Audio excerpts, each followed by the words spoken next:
महाराष्ट्र महाराष्ट्र हे देशातील अग्रगण्य राज्य आहे. शेती, तंत्रज्ञान, विज्ञान, ग्राम विकास, नगर विकास ह्यामध्ये आपलं पुरोगामित्व सिद्ध केले. महाराष्ट्राचे अनेक निर्णय देशाला सुद्धा महत्वपूर्ण ठरलेत. यामध्ये वाटा आहे महाराष्ट्रातील कर्तव्य संपन्न नेत्यांचा आणि त्यांनी घेतलेल्या महत्वपूर्ण निर्णयांचा. अशा ह्या कर्तव्यपूर्ण नेत्यांचे जीवनातील छोटे मोठे महत्वपूर्ण किस्से आपल्यासाठी मोटिवेशनल ठरतात.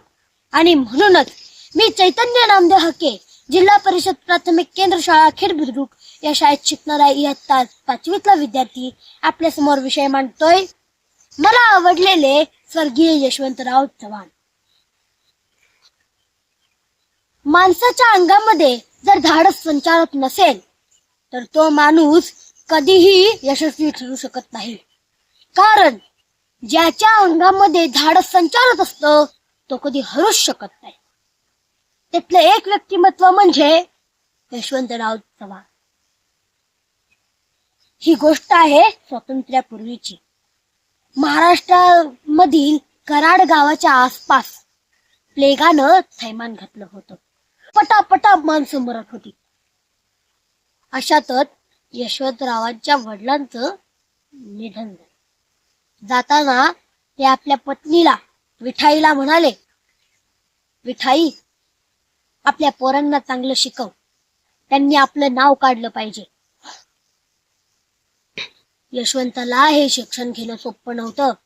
शाळेचा 1 रुपया फी भरणंही मुश्किलीचं जात होतं. अशातच शाळेची नादारी मिळवण्यासाठी शिफारस पत्र घेण्यासाठी यशवंता एका श्रीमंत माणसाकडे आपल्या आईला घेऊन गेला. आई म्हणाली, मालक, शाळेची नादारी मिळवण्यासाठी शिफारस पत्र पाहिजे होतं.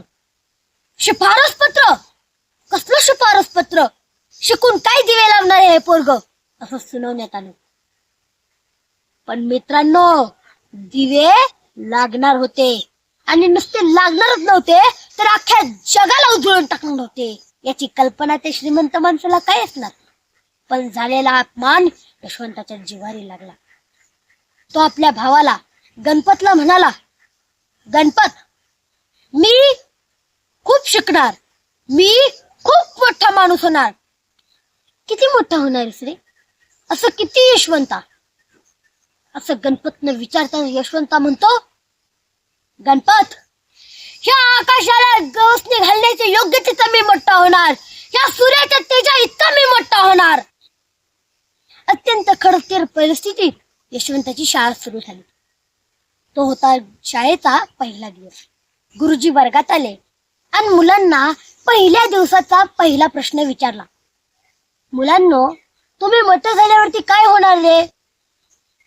याचं उत्तर कोणी छत्रपती शिवाजी महाराज होणार असं दिलं, तर कोणी व्ही शांताराम यांच्यासारखं फिल्म मेकर होणार असं दिलं. पण हाच प्रश्न जेव्हा यशवंतरावांना विचारला जातो तेव्हा यशवंता म्हणतो, गुरुजी, मी यशवंतराव चव्हाण होणार. मीच होणार. हा यशवंता म्हणजे संयुक्त महाराष्ट्राचे पहिले मुख्यमंत्री, संरक्षण मंत्री, गरिबांचे कैवारी, कलेचे पुजारी, साहित्यिक, उत्कट वक्ते आणि महाराष्ट्राचे भाग्यविधाते माननीय यशवंतराव चव्हाण. त्यांच्यातील नेतृत्व गुण, संघटन कौशल्य यांचा उपयोग महाराष्ट्राच्या जडणघडणीसाठी झाला. त्यांनी महाराष्ट्राच्या प्रगतीचा आराखडा बांधला आणि ते ठरले महाराष्ट्राचे भाग्यविधाते. एवढं सगळं ऐकूनही तुम्हाला हा प्रश्न पडला असेल की मला आवडलेल्या व्यक्तींमध्ये यशवंतरावच का?